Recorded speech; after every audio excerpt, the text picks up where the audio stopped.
Lawyer గారు, దీపక్ తప్పు చేస్తున్నాడు. ఈ మందారం ప్రస్తుతం గతం మర్చిపోయింది. యాక్చువల్గా దీపక్ విడాకులు ఇవ్వాల్సింది మందారానికి కాదు, మౌనికకి. మనం ఎన్ని జన్మలెత్తినా సంపాదించలేని డబ్బు, హోదా ఈ పెళ్లి జరగడంతో సంపాదించొచ్చు నానా.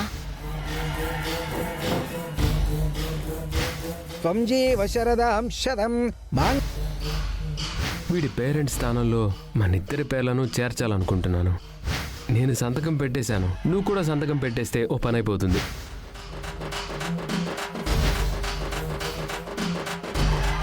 అవన్నీ నాకెలా తెలుస్తాయి రాజు? ఇది మ్యూచువల్ కన్సెంట్. ఇద్దరూ విడాకులు కోరుతున్నట్టు సంతకాలు చేశారు. సార్, మీరు తలుచుకుంటే ఒక అమాయకురాలి జీవితాన్ని కాపాడగలుగుతారు.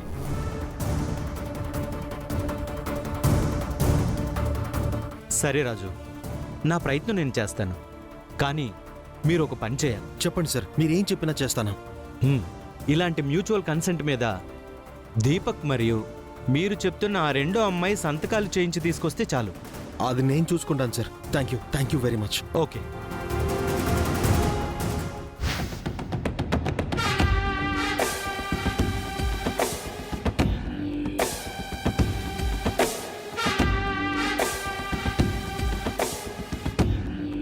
అప్పుడు ఆ లాయర్ని కలిస్తే తెలిసింది నువ్వు సంతకం పెట్టించుకుంది కేవలం ప్రోగ్రెస్ కార్డ్ మీద మాత్రమే కాదు, విడాకుల పేపర్ల మీద కూడా అని.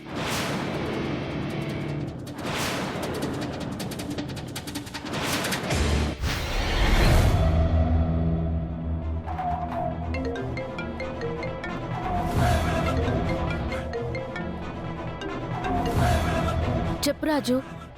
అమ్మాయి గారు, దీపక్ చాలా పెద్ద తప్పు చేశాడు. వైట్ పేపర్స్ మీద మందారం సంతకం చేయించుకుని విడాకులకు అప్లై చేశాడు.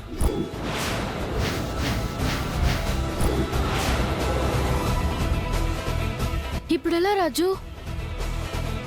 వాడు చేసిన మోసమే మనము వాడికి చేయాలమ్మాయి గారు.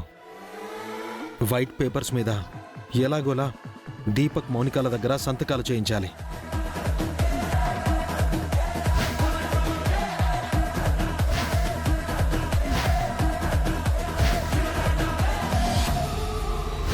ఎలాగైనా మీరే చేయించాలి అమ్మాయి గారు. ఓకే రాజు, నేను చూసుకుంటాను. సరే అమ్మాయి గారు.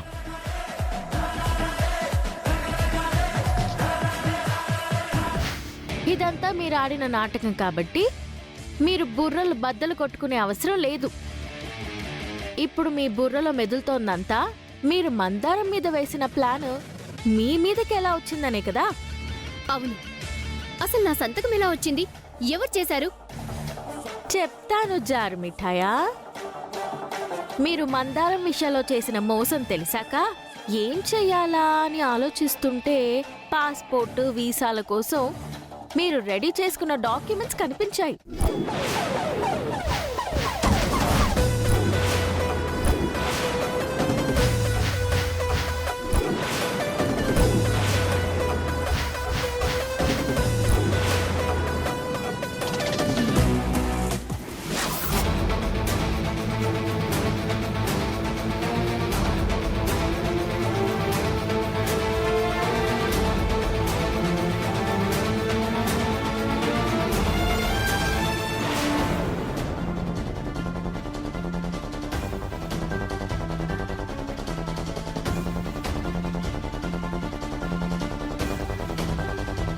ఓహో, మందారంకి డివోర్స్ ఇచ్చి వీళ్ళ ముగ్గురు ఇండియా వదిలి వెళ్ళిపోవాలనుకుంటున్నారు. నేనుండగా వీళ్ళ పప్పులు ఉడకవు.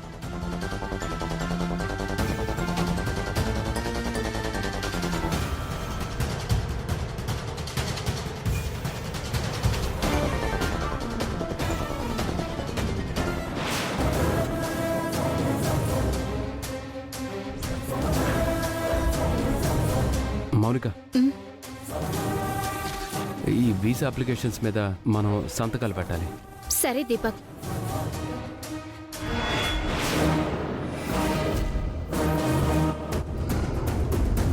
త్వరగా సంతకాలు పెట్టేసి ఏజెంట్కి హ్యాండ్ ఓవర్ చేసేద్దాం. ఆయనే అన్నీ ఫిలప్ చేసి ప్రాసెస్ స్టార్ట్ చేస్తారు. అవును మౌనిక, ఈలోపు మందారం దీపక్ల విడాకుల ప్రాసెస్ కూడా స్టార్ట్ అయిపోతుంది.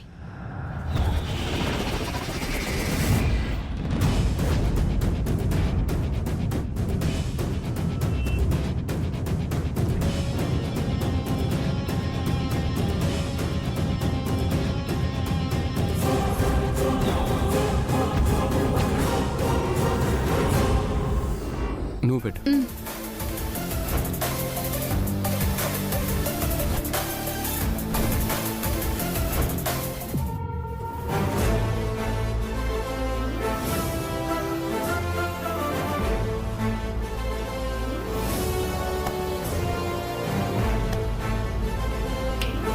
రేపే లాయర్ హీరింగ్కి రమ్మని నోటీస్ పంపించాడు. మౌనిక, ఈ అప్లికేషన్లు జాగ్రత్తగా ఉంచు. రేపు తీసుకెళ్లి ట్రావెల్ ఏజెన్సీలో ఇచ్చి రావాలి. సరే దీపక్. దీపక్, నేను వెళ్ళి పడుకుంటాను, నాకు నిద్రొస్తోంది.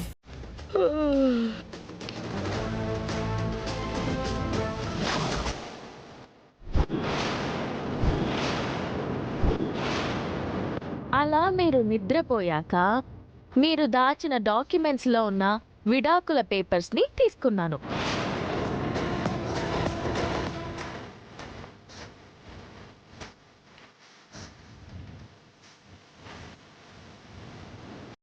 ఆ విధంగా మీరు తీసుకున్న గోతిలో మీరే పడ్డారు.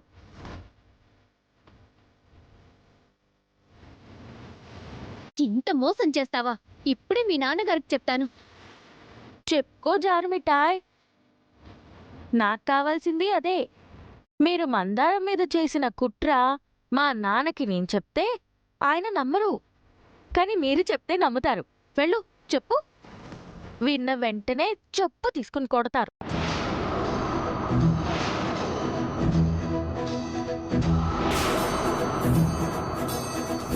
ఇది వరకు చెప్పిందే ఇప్పుడు చెప్తున్నాను.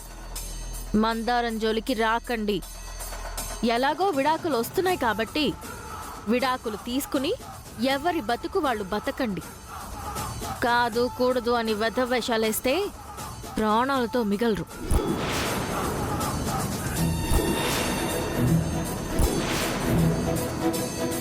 ఎలాగో విషయం మా నాన్నకు తెలిసిపోయింది కాబట్టి కోర్టులో కూడా విడాకులకి ఒప్పుకోక తప్పదు.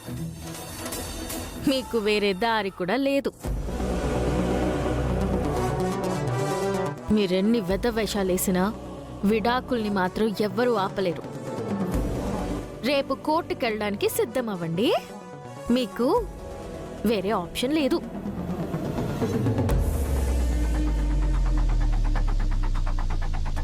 Bye bye జారుమిఠాయా.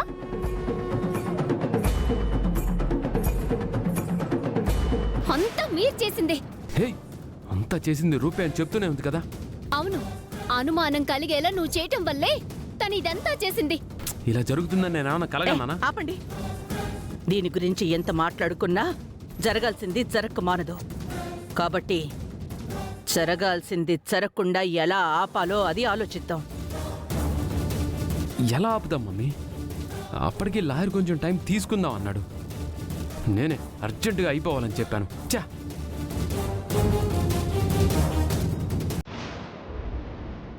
దీపక్, ఒక పని చేద్దాం. ఏంటి మమ్మీ అది? ఉన్నట్టుండి నా కాళ్ళు చచ్చుపడిపోయినట్టు యాక్టింగ్ చేస్తాను. నడవడానికి కూడా రావట్లేదు అని చెప్తాను. అవసరమైతే పక్షవాతం వచ్చినట్టు యాక్ట్ చేస్తాను. ఈ ఐడియా బాగుందత్తయ్యా. ఇదంతా వర్కౌట్ అవ్వదు మమ్మీ. మనల్ని ఎలా అయినా కోర్టుకు పంపించాలనుకుంటుంది కదా ఆ రూప. అవసరమైతే అత్తయ్యకి నేను సేవలు చేస్తాను, మీరు కోర్టుకు వెళ్ళండి అంటుంది. అప్పుడు నేను మౌనిక కోర్టుకు వెళ్లాల్సి వస్తుంది కదా మమ్మీ. దీపక్ చెప్తుంది కూడా నిజమే కదత్తయ్యా.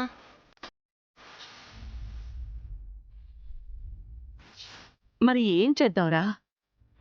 ఓ పని చేద్దాం మమ్మీ. ఈ యాక్టింగ్ ఏదో నేను చేస్తాను, అప్పుడు కోర్టుకు వెళ్లకుండా ఉండొచ్చు. అవునత్తయ్య, పక్షవాతం వచ్చినట్టు మీరు యాక్టింగ్ చేయడం కన్నా దీపక్ చేయడమే మంచిది. ఒకసారి ఆలోచించు దీపక్. పక్షవాతం అంటే నరాలన్నీ బిగుసుకుపోయినట్టు ఉండాలి. ఎలాంటి పరిస్థితులు ఎదురైనా ఎవరికి అనుమానం రానంత డెప్త్గా యాక్ట్ చేయాలి. మమ్మీ నేను నీ కొడుకుని మమ్మీ. చూస్తావుగా ఈ దీపక్ విశ్వరూపాన్ని. సరే, రెడీగా ఉండు. నేను మౌనిక కేకలు పెడతాం. అందరూ వచ్చేలోపు నువ్వు యాక్షన్లోకి దిగిపో. యాక్షన్ చెప్పు మమ్మీ. యాక్షన్.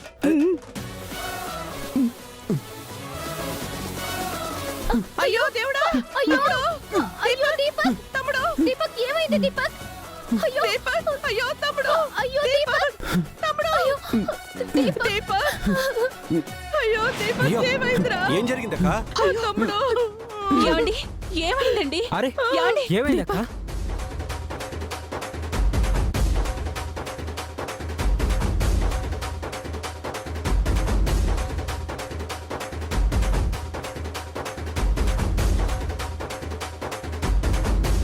కోర్టుకి వెళ్లకుండా ఉండడానికి మళ్ళీ ఏదో ప్లాన్ వేసినట్టున్నారు. అయ్యో ఏమైందండి? ఇప్పటి వరకు బాగానే ఉన్నారు కదా? 5 నిమిషాల వరకు బాగానే ఉన్నాడు తమ్ముడు. మందారానికి ఎలాగైనా న్యాయం చేయాలని, మందారాన్ని దీపుని బాగా చూసుకోవాలని ఏవేవో కవర్లు చెప్తూ ఆనందంగానే ఉన్నాడు తమ్ముడు.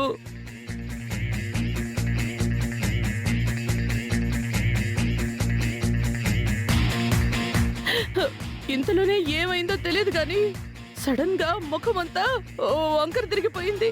కాళ్ళు చేతులు చచ్చిపడిపోయినట్టుగా ఇలా పడిపోయాడు తమ్ముడు.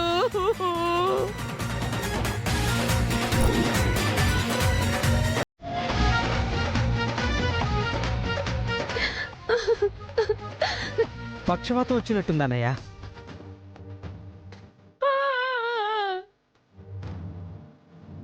అలా ఎలా పడిపోయాడత్తయ్యా?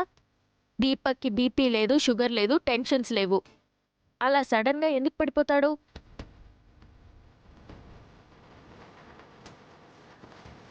చంద్ర అన్నయ్య. వచ్చేసి అర్జెంటుగా డాక్టర్ని రమ్మని. అలాగే అన్నయ్య. ఇవ్వండి, లేకండి. మందారం భయపడకు, మీ ఆయనకేం కాదు. కాళ్ళు చేతులు ఇలా చచ్చిపడిపోయి ఉన్నాయి. ఇంకా ఏం కావాలి? ఇంత మంచి మనిషి ఇలా అవ్వడం ఏంటి?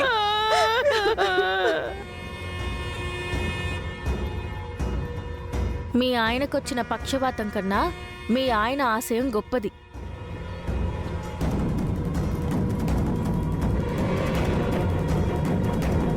నీకు అన్యాయం జరగకూడదని మౌనికకి విడాకులు ఇవ్వాలనుకున్నాడు. మౌనికకి విడాకులు ఇచ్చేస్తే నీతో నిండు నూరేళ్లు సంతోషంగా ఉండాలి అనుకున్నాడు.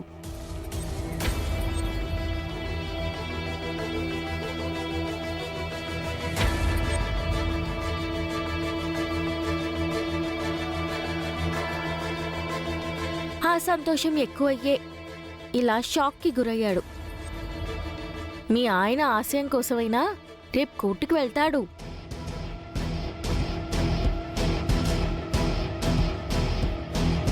రూపా, కోర్టు గురించి మాట్లాడే సమయం ఇది. సారీ నాన్న. మందారం బాధపడుతుంటే ఓదార్చుదామని అలా చెప్పాను.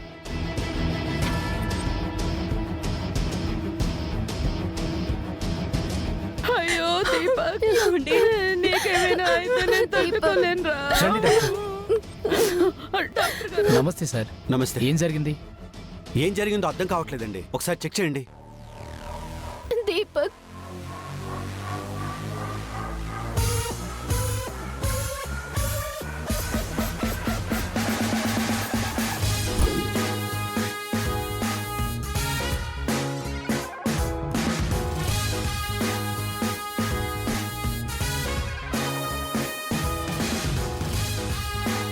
డాక్టర్ గారు, మా ఆయన ఎందుకు ఇలా పడిపోయారు? అకస్మాత్తుగా కండరాల నియంత్రణ కోల్పోతే ఇలా జరుగుతోంది.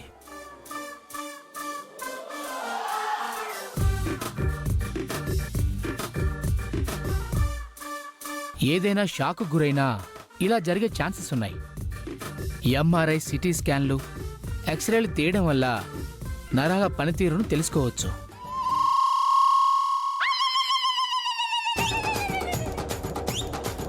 ఆ టెస్ట్లన్నీ చేస్తే నరాల పనితీరు కాదు, మాది నటన అని తెలిసిపోతుంది. కానీ ఈ పేషెంట్ని చూస్తుంటే కొత్తగా అనిపిస్తున్నాడు. ఎవరికైనా పక్షవాతం వస్తే బాడీలోని ఒక్క సైడ్ పార్ట్స్ మాత్రమే పనిచేయకుండా ఉంటాయి.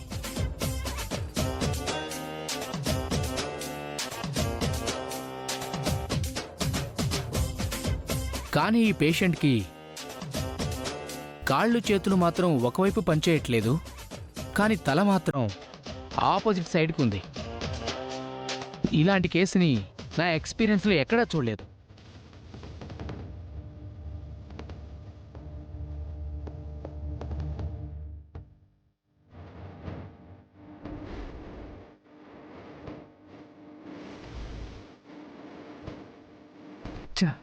పక్షవాతం అంటే కాళ్ళు చేతులు పనిచేయకపోతే సరిపోతుంది అనుకున్నాను, కానీ దాంట్లో కూడా ఇలాంటి పద్ధతులు ఉంటాయి అనుకోలేదు. విశ్వరూపం చూపిస్తానన్నాడు, మొదట్లోనే దొరికిపోయాడు. శతప్ప.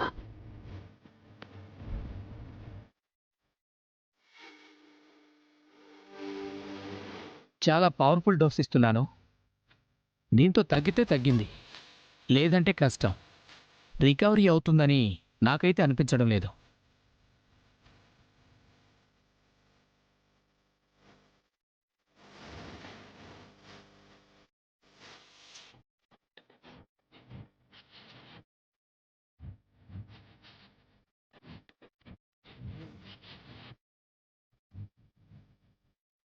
చాలా పవర్ఫుల్ డోస్ ఇచ్చాను.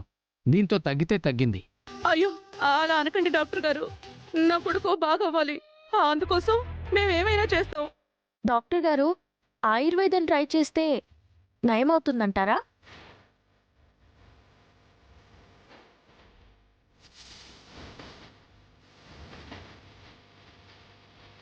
ఛాన్సెస్ ఉన్నాయమ్మా, కానీ షూర్గా చెప్పలేను. మీరు ఏం చేసినా ఆలస్యం చేయకుండా చేయండి.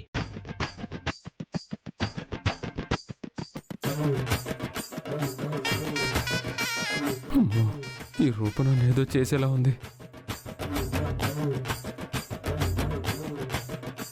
రే దీపక్, నాన్న, మావయ్య ఉన్నారు కదా, మావయ్య చేయి పడితే దీపక్ మామూలు మనిషి అవుతాడేమో కదా నాన్న.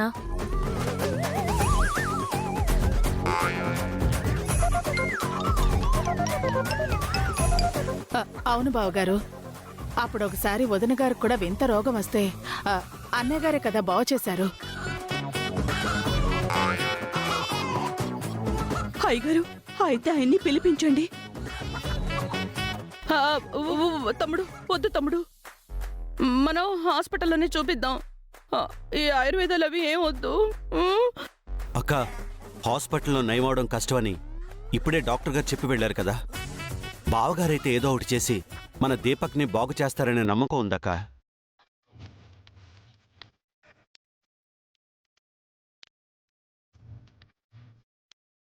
నాన్న వస్తే మాత్రం నన్ను ఏదో ఒకటి చేస్తారు.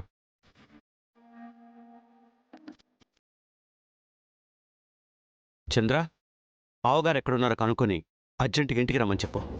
అలాగే అన్నయ్య. నువ్వేం టెన్షన్ పడకక్క.